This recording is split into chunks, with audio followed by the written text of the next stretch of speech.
দুই ছেলে চার মেয়ে নিয়ে একসময় সুখের সংসার ছিল ময়দান আলীর। বয়সের ভারে নুইয়ে পড়া শরীরে বাসা বেঁধেছে নানা অসুখ। নানা কারণে ময়দান ও তার স্ত্রী জাহেদা বেগম সন্তানদের জমিজমা লিখে দিতে বাধ্য হন, কিন্তু ছেলেদের পাকা ঘরে স্থান হয়নি তাদের। শেষ বয়সে অপরিচ্ছন্ন গোয়ালঘরেই তাদের আশ্রয় হয়েছে। ময়দান আলী নাটোরের গুরুদাসপুর উপজেলার বিয়াঘাট ইউনিয়নের দুর্গাপুর গ্রামের বাসিন্দা। বড় ছেলে জাহাঙ্গীর আলম উপজেলা ভূমি জরিপ কর্মকর্তা, আর ছোট ছেলে রবিউল করিম রবি মাছ চাষী। দুজনেরই রয়েছে পাকা বাড়ি। ময়দানের চার মেয়ের অন্যত্র বিয়ে হলেও বাবা মাকে দেখতে এলে ভাইদের গালমন্দের শিকার হন বলে অভিযোগ রয়েছে। সরেজমিনে গিয়ে দেখা গেছে অপরিচ্ছন্ন বিছানায় অপরিষ্কার দুর্গন্ধযুক্ত গোয়ালঘরে রাখা চৌকির এক কোণে শুয়ে আছেন ময়দান আলী।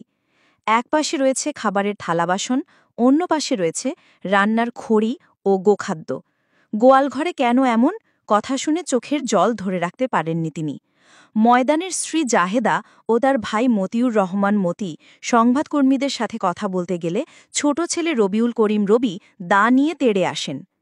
অসুস্থ ময়দান আলী জানান, গোয়ালঘরেই তিনি ও স্ত্রী জাহেদা থাকেন। গোয়ালে থাকতে কষ্ট হলেও খাবারের অসুবিধা হচ্ছে না। ময়দানের স্ত্রী জাহেদা বেগম বলেন, ছেলেরা জমিজমা লিখে নেয়ার কারণে মেয়েদের সেবা থেকেও বঞ্চিত হচ্ছেন তারা।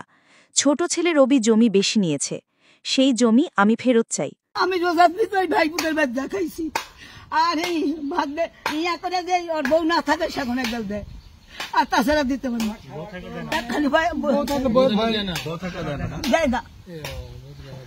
মুখে বড়ি করছি পাড়া বসে রাখতে বাড়তে দুই লোক শিকার করে লাগলো। এই বড্ডা বাচ্চা মিলিয়ে দেওয়া হলো ওই গরুর গোয়ালে। হ্যাঁ, জাহাঙ্গীর বাবা পড়াচ্ছে না যে উপরে চলে গেল।